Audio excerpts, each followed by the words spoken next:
Assalamualaikum warahmatullahi wabarakatuh. Saya Atikotul Maula NIM 7211419081 dari akuntansi A 2019.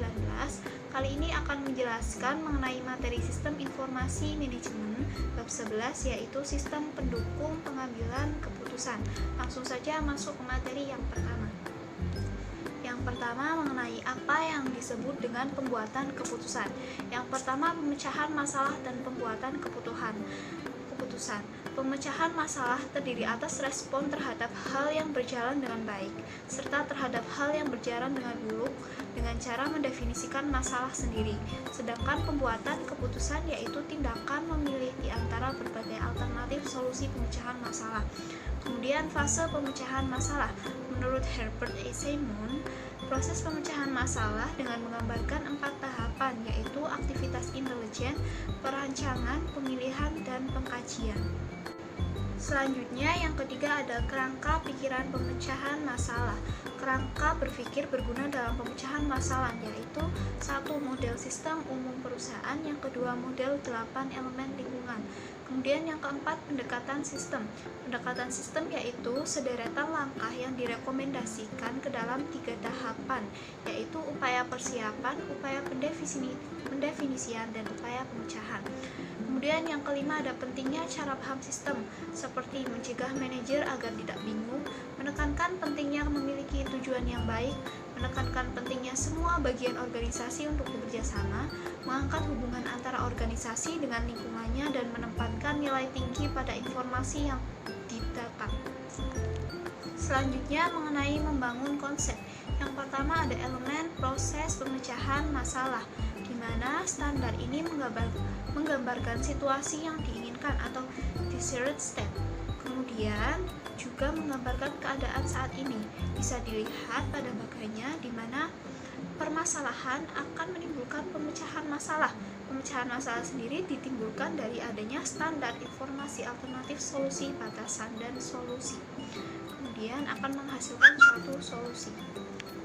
Lalu yang kedua mengenai memilih solusi terbaik. Pemilihan solusi yang terbaik dapat dicapai dengan berbagai cara. Henry Minshert, seorang ahli teori manajemen, telah mendefinisikan 3 pendekatan. Yang pertama analisis, yaitu evaluasi atas pilihan-pilihan secara sistematis. Yang kedua ada penilaian, yaitu proses pemikiran yang dilakukan oleh seorang manajer. Dan yang ketiga yaitu penawaran, yaitu negosiasi antara beberapa manajer. Lalu dari membangun konsep, yang ketiga ada permasalahan versus gejala. Masalah sendiri yaitu keadaan atau situasi yang tidak sesuai dengan apa yang diharapkan, sedangkan gejala yaitu kondisi yang dihasilkan oleh suatu masalah. Kemudian yang keempat ada struktur permasalahan. Ada masalah terstruktur, masalah yang tidak terstruktur, dan masalah semi terstruktur. Kemudian yang kelima ada jenis keputusan, di mana ada keputusan terprogram, yaitu yang bersifat repetitif dan rutin. Kemudian ada keputusan yang tidak terprogram, yaitu bersifat baru, tidak terstruktur, dan penuh dengan konsekuensi.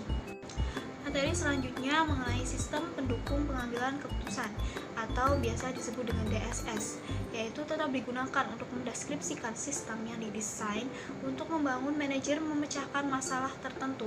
Untuk model DSS sendiri menghasilkan laporan khusus yang berkala serta output dari model matematika. Laporan khusus ini berisikan respon terhadap permintaan ke basis data. Selanjutnya mengenai modelan matematika. Yang pertama ada jenis model. Yang pertama ada model fisik, yaitu gambaran 3 dimensi entitasnya. Kemudian model naratif, yaitu menggambarkan entitas dengan kata-kata yang terucap atau tertulis. Kemudian ada model grafis, yaitu menggambarkan entitasnya dengan abstraksi garis, simbol, dan bentuk. Kemudian ada model matematis, setiap rumus atau persamaan matematika yang digunakan manajer bisnis untuk menghitung EOQ. Yang kedua mengenai penggunaan model, yaitu memberikan pengertian, memfasilitasi komunikasi, dan memprediksi masa depan. Kemudian yang ketiga ada kelas model matematis. Yang pertama ada model statis atau dinamis, di mana model statis itu tidak melibatkan waktu sebagai salah satu variabelnya, sedangkan model dinamis melibatkan waktu sebagai salah satu variabelnya. Kemudian ada model probabilitas atau deterministik. probabilitas sendiri yaitu model yang melibatkan probabilitas atau kesempatan bahwa sesuatu akan terjadi. Sedangkan model deterministik yaitu model yang tidak melibatkan probabilitas. Yang ketiga ada model optimisasi atau suboptimisasi. Model optimisasi sendiri model yang memilih solusi terbaik dari berbagai alternatif yang ditampilkan. Sedangkan model optimisasi yaitu model pemuas atau memungkinkan manajer untuk memasukkan seperangkat keputusan. Kemudian yang keempat ada simulasi, terdiri atas skenario yang digunakan untuk menggambarkan kondisi yang mempengaruhi simulasi. Kemudian ada variabel keputusan, yaitu nilai output yang dimasukkan manajer untuk mengukur dampak pada entitas. Kemudian yang kelima ada teknik simulasi, biasanya melakukan model optimisasi hanya sekali. Model ini menghasilkan solusi yang terbaik menggunakan skenario tertentu dan variabel-variabel keputusan. Kemudian yang keenam ada format output simulasi, yaitu melibatkan berbagai elemen skenario dan variabel keputusan pada layar atau halaman yang sama. Seperti output merupakan praktik yang baik.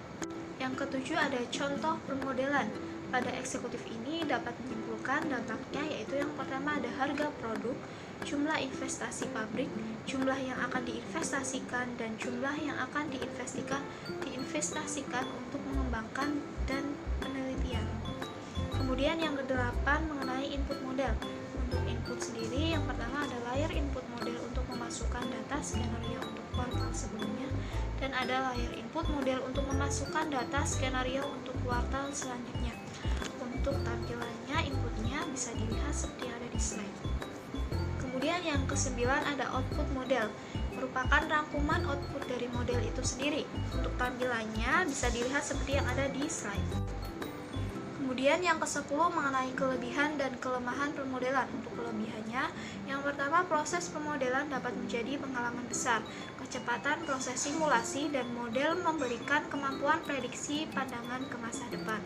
Untuk kelemahannya, yang pertama kesulitan untuk membuat model sistem bisnis. Yang kedua, kemampuan matematis tingkat tinggi dibutuhkan untuk merancang model yang lebih kompleks. Selain itu, kemampuan semacam ini juga diperlukan untuk menginterpretasikan output dengan baik. Selanjutnya mengenai pemodelan matematika menggunakan lembar kerja elektronik. Yang pertama kapabilitas pemodelan statis, kemudian kapabilitas pemodelan dinamis, memainkan permainan bagaimana jika, dan antarmuka model lembar kerja. Materi selanjutnya mengenai kecerdasan buatan atau AI. Kecerdasan buatan sendiri itu aktivitas penyediaan mesin seperti komputer dengan kemampuan untuk menampilkan perilaku yang akan dianggap sama cerdasnya dengan kemampuan manusia. AI merupakan aplikasi komputer yang paling canggih karena aplikasi ini berusaha mencontoh cara pemikiran manusia. Selanjutnya untuk sejarah AI sendiri itu pertama kali dicetuskan pada tahun 1951-an. Pertama kali digunakan di University of Manchester. Kemudian beberapa waktu kemudian Christopher Schwarzschild melanjutkan konsep kecerdasan ini dengan membuat sebuah permainan catur. Berlanjut pada tahun 1956 saat konferensi pertama John McCarthy menamai algoritma tersebut sebagai artificial intelligence.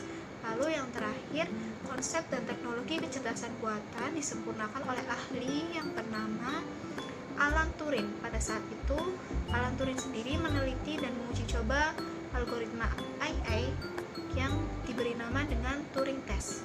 Sampai sekarang, AI sendiri masih tetap berkembang. Selanjutnya mengenai wilayah AI. Yang pertama sistem pakar, yaitu program komputer yang berusaha untuk mewakili pengetahuan keahlian manusia dalam bentuk heuristik. Kemudian jaringan saraf tiruan, yaitu meniru fisiologi otak manusia sehingga mampu menemukan dan membedakan pola. Kemudian ada algoritma genetik, yaitu menerapkan proses yang terkuat yang selamat untuk memungkinkan para pemecah masalah agar menghasilkan solusi masalah yang lebih baik. Lalu yang terakhir ada agen cerdas, digunakan untuk melakukan tugas yang berkaitan dengan komputer yang berulang-ulang. Selanjutnya mengenai daya tarik sistem pakar. Yang pertama, sistem pakar menawarkan kemampuan yang unik sebagai sistem pendukung keputusan. Kemudian yang kedua, sistem pakar memberikan kesempatan untuk membuat keputusan keputusan yang melebihi kemampuan seorang manajer. Dan yang ketiga, sistem pakar tersebut dapat menjelaskan alasannya hingga menuju ke suatu keputusan. Selanjutnya mengenai konfigurasi sistem pakar. Yang pertama ada antarmuka pengguna, yang kedua basis pengetahuan, yang ketiga mesin inferensi, dan yang keempat mesin pengembang. Lalu selanjutnya mengenai sistem pendukung pengambilan keputusan kelompok atau GDSS, yaitu sistem berbasis komputer yang membantu sekelompok orang melakukan tugas untuk mencapai tujuan yang sama dan memberikan antarmuka untuk digunakan bersama. Untuk istilah-istilah lain bisa digunakan seperti GSS atau sistem pendukung kelompok, kerjasama berbantuan kelompok atau CSCW, kemudian dukungan kerja kolaboratif terkomputerisasi, lalu sistem pertemuan elektronik atau IMS. Lalu bagaimana GDSS membantu pemecahan masalah? Asumsi yang didasari sendiri yaitu komunikasi yang lebih baik memungkinkan dibuatnya keputusan yang lebih baik. Komunikasi yang lebih baik tersebut dapat dicapai dengan menjaga agar diskusi kelompok tetap berfokus pada masalah yang dibicarakan, sehingga waktu tidak terbuang sia-sia. Ekstra waktu yang dimiliki dapat digunakan untuk mendiskusikan masalah secara lebih mendetail, sehingga didapatkan definisi masalah yang lebih baik. Lalu selanjutnya mengenai letak lingkungan GDSS, yaitu ruang keputusan, jaringan keputusan wilayah lokal, sesi legislatif, dan konferensi yang dimediasi komputer. Untuk bagiannya bisa dilihat di bagian bawah slide, di mana kedekatan para anggota bisa berawal dari bertemu langsung dan tersebar. Kemudian ukuran kelompok bisa lebih kecil dan lebih besar. Sekian penjelasan materi dari saya. Terima kasih atas perhatiannya. Wassalamualaikum warahmatullahi wabarakatuh.